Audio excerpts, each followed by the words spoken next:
मान हाफिज साहब, जाहिर है उन्होंने और भी बहुत सारी बातें की हैं। वो ये भी कह रहे हैं कि मुझे भी नाअहल करने की कोशिश की जा रही है, नवाज शरीफ को वापस लाने की कोशिश जारी है। साथ में वो ये भी कहते हैं कि एस्टैब्लिशमेंट को क्या फ़िक्र है, कौम के हालात क्या हैं, कौम किस तरफ जा रही है। उन्होंने ये भी कहा कि बंद कमरों के फैसले अच्छे नहीं होते। मैं न्यूट्रल से कहता हूँ कि अपनी पॉलिसीज़ पर नज़रसानी करें। आप इस सारे मैसेज को किस तरह से देख रहे हैं? देखिए, असल में तो एक बड़ा वाज़ेह पैगाम है इमरान खान की आज की गुफ्तगू में, और ये सिर्फ इमरान खान का पैगाम नहीं है। इससे पहले नवाज शरीफ भी इस किस्म का पैगाम देते रहे हैं, मोहतरमा बेनज़ीर भुट्टो भी इस तरह का पैगाम देती रही हैं कि पाकिस्तानी सियासत में जो हमारे यहाँ एक मुदाखलत का जो अमल है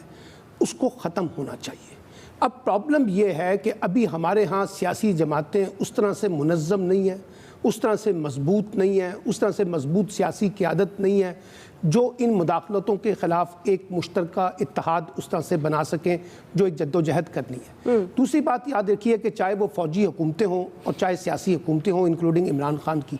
हमारे यहाँ आज़ादी इजहार के नाम पे हुकूमतों का रिकॉर्ड कभी भी अच्छा नहीं रहा। जब हम अपोजिशन में होते हैं तो हमारा एक और फेस होता है, हुकूमत में होते हैं तो एक और फेस होता है। इसी तरीके से अकाउंटेबिलिटी के कॉन्टेक्स्ट में जब हम अपोजिशन में होते हैं तो हम अकाउंटेबिलिटी पे बहुत शोर मचाते हैं कि होनी चाहिए, लेकिन जब हम हुकूमत में आते हैं तो या तो हमारे हाथ बांध दिए जाते हैं, हम कमज़ोर होते हैं, और या फिर हम सियासी समझौते कर लेते हैं। अब प्रॉब्लम यह है कि इस वक्त जो पाकिस्तान की सियासत है, देखिए मैं इसको एक पाकिस्तान की सियासत का बुरहान नहीं समझता, ना मैं इसको ये समझता हूँ कि दो बड़े पॉलिटिकल फरीक जो हैं उनके दरमियान एक महज लड़ाई है। मैं इस हालिया सियासी बुरहान को एक रियासती बुरहान के साथ देखता हूँ, क्योंकि जिस तरह से इदारों पे भी तनकीद हो रही है, चाहे वो जुडिशरी हो, चाहे वो इस्टेब्लिशमेंट है, फ़ौज है, ये भी कोई अच्छा शगुन नहीं है पाकिस्तान की कौमी सियासत के तनाजुर में। और जिस तरह से एक टकराव की कैफियत है, बदएतमादी की कैफियत है, और जिस किस्म की महाजराई हो रही है, वो किसी भी सूरत में इदारों के दरमियान, सियासतदानों के दरमियान,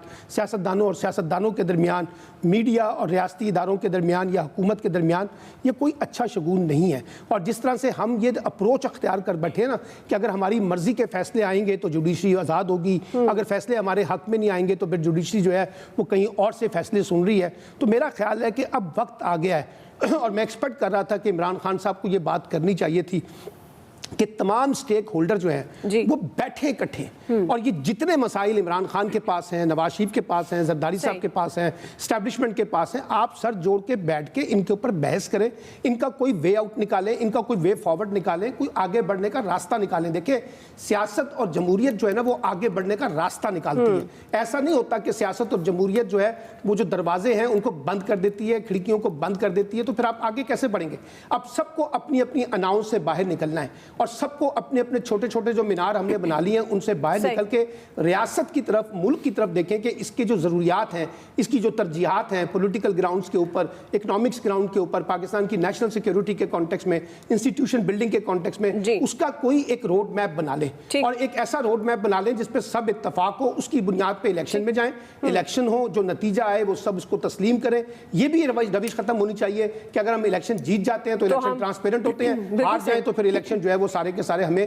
जानबूझ के हराया जाता है। तो मेरा ख्याल है पाकिस्तान की पॉलिटिक्स वहां आ गई है जहां कुछ चीजों को रीडिफाइन, रीस्ट्रक्चरिंग करने की जरूरत है, लेकिन वो होगा उसी सूरत में जब ये आपस में बैठेंगे।